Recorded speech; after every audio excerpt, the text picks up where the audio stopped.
नमस्कार, मैं हूं आशीष चित्रांशी और आप देख रहे हैं the news launcher. Shambhu border पर आज किसानों के साथ बड़ा धोखा हुआ। पहले फूल बरसाए और फिर आंसू गैस के गोले, पानी की बौछार और रबर बुलेट यानी रबर की गोलियां। 8 किसान घायल हैं। एक किसान की तो स्थिति थोड़ी गंभीर थी, तो पीजीआई चंडीगढ़ एडमिट करवाया गया है। ये पूरा आज सुबह से क्या हुआ, जरा एक एक सीक्वेंस में आज किसान आंदोलन को समझना जरूरी है, क्योंकि क्या धोखे की आदत पड़ गई है देश के लोगों के साथ, किसानों के साथ, जवानों के साथ, सबके साथ ये धोखे का सिलसिला। और ये राज्य दर राज्य हो रहा है, सिर्फ शंभू बॉर्डर नहीं। आप हक मांगोगे तो लाठी मिलेगी। उत्तर प्रदेश में प्रयागराज याद होगा आपको, और अभी बिहार में पटना। बीपीएससी के अभ्यर्थियों पर लाठियां बरसी हैं, खूब थोक के भाव रोजगार बांटे गए। आज सुबह सुबह वहां डीएसपी साहबाद ने कहा कि हमको पहचान पत्र दिखाइए, आपका पहचान स्टेब्लिश हो जाएगा, आइडेंटिटी स्टेब्लिश हो जाएगी तो आपको दिल्ली जाने की अनुमति दी जाएगी। किसानों को इस पे कोई एतराज नहीं था, हालांकि बाद में बदनाम भी करने की कोशिश हुई है। किसानों को इस पर कोई एतराज नहीं था, लेकिन किसानों ने कहा कि हम अपनी आइडेंटिटी आधार कार्ड तब देंगे जब आप हमें गारंटी दे दो कि उसके बाद दिल्ली जाने देंगे। पता चला आधार भी ले लिया, उसके बाद तो पहचान भी मुश्किल हो जाएगी कि इसे कहां पहुंचाएं। तो आधार कार्ड देने से किसानों ने इसलिए, मतलब पहचान पत्र देने से इसलिए इनकार कर दिया। का गारंटी दे दो कि दिल्ली जाने दोगे, तत्काल लो, सबका पहचान पत्र लो, एक एक आदमी चेहरा मिलान करो और दिल्ली जाने दो। बात नहीं बनी। उस वक्त तक फूलों की बारिश, सुबह सुबह माहौल। देखिए, माहौल बनाना कोई सीखे, ये भाजपा के राज में पुलिस वालों से, अफसरों से माहौल बनाना। वो फूलों की बारिश को देश भर की गोदी मीडिया ने चला दिया। जब लाठियां गोलियां चली, आंसू गैस के गोले चले, तब जो है वो गोदी मीडिया गायब हो गई। फूलों की बारिश के बाद जब बैरिकेडिंग, एक बड़ी ऊंची बैरिकेडिंग कर रखी है जालीदार, जब किसान वहां तक पहुंच गए, 101 किसानों का जत्था था। ऐसा नहीं है कि 10,000, 50,000, 1 लाख किसान जा रहे हो। इतने के बाद आप सोचिए, इन किसानों को हाई कोर्ट से लेकर सुप्रीम कोर्ट तक हर जगह फरियाद कर चुके। हाई कोर्ट ने जब कहा कि आप खोलिए बैरिकेडिंग, हरियाणा सरकार सुप्रीम कोर्ट आई, सुप्रीम कोर्ट में रुकवा दिया। सुप्रीम कोर्ट ने एक कमेटी बनाई, तो उस कमेटी में वो आदमी था जो हरियाणा के चुनाव में भाजपा के मंच पे नजर आया, एक विश्वविद्यालय का वाइस चांसलर। वो भाजपा के मंच पर नजर आने वाला शख्स उस कमेटी के भीतर बैठा था। उस कमेटी की मंशा क्या थी, वो कमेटी किसने तय किया था, उस कमेटी के नाम किसने फाइनल किए थे, उस समय सवाल। किसान जब उस चाल को समझ गए तो उस कमेटी से बातचीत बंद कर दी। सुप्रीम कोर्ट ने हाई कोर्ट के उस फैसले पर कि रोड खोली जाए, सुप्रीम कोर्ट ने कभी भी किसानों से सहानुभूति रखते हुए कोई अब तक बहुत ठोस कंक्रीट टिप्पणी भी नहीं आई। बार बार प्रत्यक्ष या अप्रत्यक्ष रूप से सुप्रीम कोर्ट से भी किसानों को ही निशाने पर लिया गया कि आमजन को परेशानी नहीं होनी चाहिए, कोई भी ऐसा आंदोलन नहीं होना चाहिए। अब मामला शुरुआत कहां से हुआ था, बहुत सारे अंधभक्त, ट्रोल्स और आईटी सेल वाले जब थेथरई से तर्क करते हैं शास्त्रार्थ, हालांकि शास्त्रार्थ में तो यकीन ही नहीं होता है। अंधभक्तों को, ट्रोलर्स को, आईटी सेल वालों को शास्त्रार्थ में नहीं, क्योंकि इनको तर्क पर भरोसा ही नहीं है, इनको सिर्फ थेथरई पे भरोसा होता है। आंदोलन की शुरुआत में ये किसान ट्रैक्टर लेकर के दिल्ली आ रहे थे। इन किसानों की संख्या 1 लाख के करीब थी। उस वक्त तो शंभू बॉर्डर से हमने आपको रिपोर्ट दिखाई थी, मैं खुद वहां मौजूद था, लेकिन रोक दिया गया। ठीक है, उस दौर में आपकी आपत्ति थी कि 1 लाख के आसपास या 50,000 किसान भी ट्रैक्टरों के साथ आएंगे तो पूरी राजधानी अस्त व्यस्त हो जाएगी। हालांकि डर तो कुछ और था, लेकिन जो प्रत्यक्ष रूप से एक तर्क रखा गया, ये तर्क ठीक है, इस तर्क को हम वैलिड मान लेते हैं। तब से किसान बैठे थे। फिर बात आई कि ट्रैक्टर ट्राली नहीं लेके जाएंगे, किसान वैसे आए, ट्रेन से बस से आ जाएं, बात नहीं बनी। तो अब ट्रैक्टर ट्राली नहीं थी, तब भी दिक्कत थी। उनका कहना था कि हम बस से आ जाएंगे, ट्रेन से आ जाएंगे, रामलीला मैदान पहुंच जाएंगे। वहां पर भी डर था, राजधानी पूरी अस्त व्यस्त हो जाएगी। खैर वो भी खत्म। अब इतना पूरा कवायद अगर एक एक सीक्वेंस बताएंगे तो घंटे भर कम पड़ जाएंगे। आखिरकार 101 का जत्था, 101 किसानों का जत्था दिल्ली को कूच करने की तैयारी करता है। वो जत्था 6 तारीख को चलता है तो आंसू गैस के गोले दागे जाते हैं, पीछे हट जाता है। सामान्य कोई मतलब टकराव की स्थिति किसानों ने कहीं पैदा नहीं की। तुरंत आंसू गैस के गोले जब फेंके गए, सब कुछ हुआ। उस समय मैं टेलीफोन से कांटेक्ट किया, वहां पर आवाजें आ रही थी और मैं चाहता था लाइव बिठाना। वहां पर डाटा और मोबाइल की कनेक्टिविटी बहुत कम थी जिससे वीडियो के जरिए जुड़ सके कोई वहां से। उन्होंने कहा कि अभी यहाँ के हालात नहीं ऐसे हैं और यहाँ पर नेटवर्क की कनेक्टिविटी ऐसी नहीं है, मोबाइल नेटवर्क की। उन्होंने कहा, सब किसानों ने बैठक की, कहा कि चलिए अगर सरकार एक बार बातचीत करना चाहे तो हम पीछे हट जाते हैं, अपना कूच रोक देते हैं, दिल्ली कूच। लेकिन कोई असर नहीं हुआ दिल्ली में बैठे हुक्मरानों पर, कोई असर नहीं हुआ, क्योंकि मामला अडानी का नहीं था। अडानी के मामले में तो ट्रंप से लड़ जा रहे हैं, अमेरिका से, अमेरिका पर बोल दिया, सरकार नहीं, भाजपा के नेता बोल रहे हैं। अब ये बात भी अमेरिका नोटिस कर रहा है। अब आमने सामने बीजेपी को लेकर के अमेरिका की भी बड़ी कड़ी प्रतिक्रिया आई है, वही जिगरी यार के यहां से। लेकिन ये किसान है, इनके लिए नहीं। वो धनखड़ साहब जो परमानेंट सालों भर 90 डिग्री पे रहते हैं, उन्होंने भी पता नहीं क्या उनको आत्मज्ञान हुआ कैसे, उन्होंने भी शिवराज के सामने, कृषि मंत्री शिवराज सिंह चौहान, उनके सामने कहा कि नहीं, किसानों के साथ जो हो रहा है ठीक नहीं हो रहा है, सोचना चाहिए। लेकिन किसी के पास इतना वक्त नहीं है, इस देश में इतनी व्यस्तता है, किसी के पास इतना वक्त नहीं है कि वो किसानों से बात कर ले। टेलीफोनिक बातचीत के लिए भी किसी के पास वक्त नहीं था, बातचीत नहीं हुई।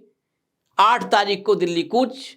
फिर मैंने बताया कि पुष्प वर्षा से शुरू हुआ और गोली वर्षा पे मामला रुका।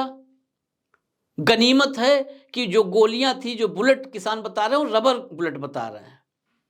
लेकिन इसमें बदनाम करने की जो मैंने कहा कवायद, एक खबर कई जगहों पर प्लांट की गई और ये हरियाणा पुलिस के हवाले से कि किसान हथियार लेकर बढ़ रहे थे। 1,50,000 जब किसान थे तो निहत्थे थे, 101 किसानों का जत्था चला तो हथियार लेके। अब न खाता न बही, जो सरकार कहे वही सही, जो हरियाणा पुलिस कहे वही सही, जो नायब सिंह सैनी और अनिल विज कहे वही सही, जो अमित शाह कहे वही सही, जो मोदी कहे वही सही, जो राजीव कुमार कहे वही सही, जो चंद्रचूड़ कह के गए वही सही, जो संजीव खन्ना कहेंगे वही सही। बाकी तो हम आप क्या हैं? वो नाना पाटेकर की फिल्म में था ना, कीड़े मकोड़े जैसे पैदा हुए और कीड़े मकोड़े जैसे मर जाओगे, बस वही है। तो कुल मिला जुला करके आज भी जब ये वाटर कैनन, आंसू गैस के गोले, रबर की गोलियां, इसमें 8 किसान घायल हुए, फिर पीछे हट गए। संयुक्त किसान मोर्चा गैर राजनीतिक और किसान मजदूर मोर्चा केएमएम और एसकेएम गैर राजनीतिक, इन दोनों ने फिर बैठक की जो है योजना बनाई है और बैठक के बाद इस आगे की रणनीति सामने आएगी। लेकिन जब देखा कि किसान घायल हो रहे हैं तो वापस हो लिए। अब सवाल यह है कि आप बात करोगे नहीं, उनको बात करने आने नहीं दोगे, आंदोलन की परमिशन लेने नहीं दोगे। पुलिस कह रही है, एक तो हथियार का नैरेटिव फैलाई, उसके बाद पुलिस कह रही है कि जब राष्ट्रीय राजधानी के प्रशासन से अनुमति मिलेगी तब आपको जाने देंगे। तो सुबह आप पहले, मैं कहता हूं कि तर्क, इस देश से तर्क गायब हो गया है। और कभी भी प्रगतिशील समाज में सबसे महत्वपूर्ण अगर कोई चीज है तो तर्क है, सबसे महत्वपूर्ण। तर्क बिल्कुल गायब हो गया। उस तर्क पर मैं एक कहानी भी सुना देता हूं, वीडियो थोड़ा सा लंबा होगा, क्षमा कीजिए, पहले ही मैं बोल रहा हूं, लेकिन मसला किसानों का, तो एक कहानी सुना देता हूं तर्क पर। मैं दिल्ली से लखनऊ की पदयात्रा कर रहा था, करीब 600 किलोमीटर के आसपास। उस पदयात्रा के दरमियान दिल्ली से लखनऊ तक एलआईयू एक्टिव थी। एलआईयू के सिपाही लगातार साथ साथ चलते थे, जहां पर एक्टिव थे वहां चलते थे। उन सिपाहियों में कुछ सिपाही जब देखते थे कि थोड़ा वक्त साथ में गुजारने को मिले, बातचीत करने को मिले, तो मेरे साथ बातचीत करते हुए कई बार बाइक खड़ी करके कहते थे कि थोड़ा आपके साथ ही साथ चलते हैं, चलना है ही है तो कुछ बातचीत, अच्छा लग रहा है हमें भी, कोई हो हल्ला नहीं है, आप चुपचाप चले जा रहे हो, लोगों से बातचीत कर रहे हो, जो बातचीत कर रहा है उससे, जो पूछ रहा है उसको बता रहे हो। तो एक एलआईयू का सिपाही मिला। अब कहाँ का था, कौन था, ये तो मैं नहीं डिस्क्लोज कर सकता। उस एलआईयू के सिपाही से चर्चा होने लगी तो उसने बताया कि वो पॉलिटेक्निक करने के बाद वो विदेश चला गया था, होता है अप्रेंटिस किया और उसके बाद किसी कंपनी में, बाहर बहुत सारे हम लोग के देश से जाते हैं मैन पावर, तो सबसे ज़्यादा भारत से ही जाता है, ब्रेन ड्रेन से लेकर के और मैन पावर ड्रेन तक। तो वो विदेश में चला गया और एक साइट पर काम कर रहा था, उसमें कई इंडियंस थे, डिप्लोमा वाले, बीटेक वाले, बी वाले, बहुत सारे थे उस पर साइट पे काम कर रहे हैं। लेकिन जो उनका हेड इंजीनियर था वो एक जापानी था। उस सिपाही ने मुझसे ऐसे चर्चा में पूछा कि आप इतना चीज़ों को जागरूक करने के लिए और डेमोक्रेसी और संविधान के लिए जो बातें करते चल रहे हो सर, तो ये बताओ, ये हम लोग अगर एक सवाल समझना हो कि हमारी डेवलपमेंट में असली बाधा क्या है, क्यों भारत नहीं डेवलप कर रहा है, का ये सवाल मैं इसलिए समझना चाह रहा हूं और इस पर पूरी कहानी बताता हूं क्योंकि ये जब मैं था विदेश में तो वहां पर यही सवाल आया था। जो उसका जापानी हेड था उसने एक बार, सब इकट्ठा थे तो थोड़ी बहुत हिंदी वो जापानी भी सीख चुका था क्योंकि पूरी जो मैन पावर था वो सब इंडियन थे। तो कहा एक बात बताओ, इंडिया की इतनी बड़ी पॉपुलेशन है, उस पॉपुलेशन में जो बड़ी संख्या है वो यूथ की है, जो किसी भी देश के ग्रोथ के लिए वो रीढ़ हैं, खाद और पानी हैं, यूथ हैं, उसके बावजूद इंडिया ग्रोथ क्यों नहीं करता? तो सबने अपनी अपनी राय बताई। किसी ने कहा नेता भ्रष्ट हैं, किसी ने कहा पॉलिटिकल सिस्टम खराब है, किसी ने कहा कि अपराधी हैं, किसी ने कहा लुटेरे हैं, किसी ने कहा धार्मिक कट्टरवाद है, सब, किसी ने कहा सांप्रदायिकता है, अपनी अपनी बात। लेकिन वो जापानी किसी के बात से सहमत नहीं था। उसने सबकी बात पे कहा कि ये पार्शियल है, इसकी किसी की भूमिका 5% है, किसी की 15%, किसी की 20%। एक वजह है जो जिसमें ये सारी वजहें शामिल हैं, वो इकलौती वजह है। सबने कहा कि अब आप ही बता दो। तो उस बॉस ने, जो उस टीम का लीडर था, उस जापानी ने बताया, कहा जो मैंने कहा कि मैं इंडिया से बहुत कनेक्ट हूं, आता जाता रहता हूं। उसने कहा कि भारत में तर्क नहीं होता है, सवाल नहीं कोई पूछता, और यही भारत की तरक्की न होने की सबसे बड़ी वजह है, क्योंकि भारतीय सवाल नहीं करते। भारतीय किसी व्यक्ति के पीछे, किसी विचार के पीछे आंख बंद करके भागने लगते हैं, वो चाहे संघ का विचार हो या मोदी नाम का व्यक्ति हो या कोई भी हो। मैं एक एग्जाम्पल के लिए बोला कि संघ का विचार और मोदी नामक व्यक्ति, किसी कांग्रेस का ही विचार हो, राहुल नामक व्यक्ति हो, किसी के पीछे आंख बंद करके भागते हैं, सवालों के घेरे में उसको नहीं घेरते, तर्क की कसौटी पर नहीं कसते। फिर मैं आता हूं इसी हरियाणा पर, इस वीडियो को खत्म करते हुए, कि जिस तरीके से कहा कि हथियार लेके आ रहे थे 101, बताइए 50,000 1 लाख की भीड़ साल भर से बैठी है, आज 101 हथियार। वो एक जो पालतू, मतलब उनको पामेरियन कहें क्या कहें, पामेरियन का ही अपमान हो जाता है। एक ऐसा समूह बना हुआ है, वो तुरंत वो हथियार एक ही पक्ष दिखाना है। मैं आपको, मेरे पास कटिंग्स थी और आप जाके सर्च कर लीजिए, 4 तारीख और 5 तारीख, क्योंकि 6 तारीख की दिल्ली कूच से पहले 4 और 5 तारीख को देश के बड़े बड़े मीडिया पोर्टल्स पे खबर छपी कि किसानों के दिल्ली कूच से पहले आंदोलन को बड़ा झटका, बड़े किसान संगठनों ने बना ली दूरी। अब उस खबर की सच्चाई मैं लाने वाला था, वक्त की कमी से उस खबर को नहीं ला पाया था, लेकिन इसमें मैं बता दूं कि क्या, कैसे घेरा जाता है किसी भी आंदोलन को कुचलने का। एक होता ना कि शारीरिक रूप से कुचलो, एक शारीरिक रूप से, मानसिक रूप से, वैचारिक रूप से और प्रोपेगेंडा के जरिए, प्रोपेगेंडा मशीनरी के जरिए चौतरफा कुचल दो, वो सिस्टम है। उस खबर के आप भीतर जाएंगे तो उसमें आएगा गुरनाम सिंह चढ़ूनी ने कहा कि वो नहीं शामिल होंगे। गुरनाम सिंह चढ़ूनी कौन? वही गाजीपुर बॉर्डर का आंदोलन जो पिछली बार किसान आंदोलन पार्ट 1 था, उस आंदोलन के बाद मुख्यमंत्री बनने का सपना देखने लगे थे, वही गुरनाम सिंह चढ़ूनी है। हरियाणा में अभी विधानसभा चुनाव में भी लड़ लिए चुनाव, शायद 1000 वोट आया था कि 800 आया था, एग्जैक्ट याद नहीं, लेकिन इसी के आसपास था, इसी के आसपास था वो गुरनाम सिंह चढ़ूनी। एसकेएम ने अलग किया। एसकेएम क्या? एसकेएम संयुक्त किसान मोर्चा, उसमें चाहे चढ़ूनी है चाहे टिकैत है। इस एसकेएम ने पहले आंदोलन जो किसान आंदोलन पार्ट 1 था, उस आंदोलन को जिस तरह बर्बाद किया और बेच दिया, सौदा किया, उसी एसकेएम के खिलाफ तो ये एसकेएम बनी और उन नेताओं को दूर रखा गया। ये निजी तौर पर प्रेस कॉन्फ्रेंस में मैंने सवाल भी किया था, वहां पर जगजीत सिंह डल्लेवाल और सरवण सिंह पंडेल दोनों मौजूद थे, सवाल भी मैंने किया था। उन्होंने डायरेक्टली किसी का नाम नहीं लिया, आंदोलन की गरिमा को देखते हुए, एकजुटता कायम रखने के लिए, लेकिन उन्होंने इशारे में कहा कि आपने सब बोल ही दिया है सवाल में। एसकेएम ने जिस तरीके से संयुक्त किसान मोर्चा जो टिकैत से लेके चढ़ूनी तक और ये थे सब, इन्होंने किस तरह उस आंदोलन की सौदेबाजी की कि इतना लंबा चला आंदोलन खत्म हुआ बिना किसी अंजाम के।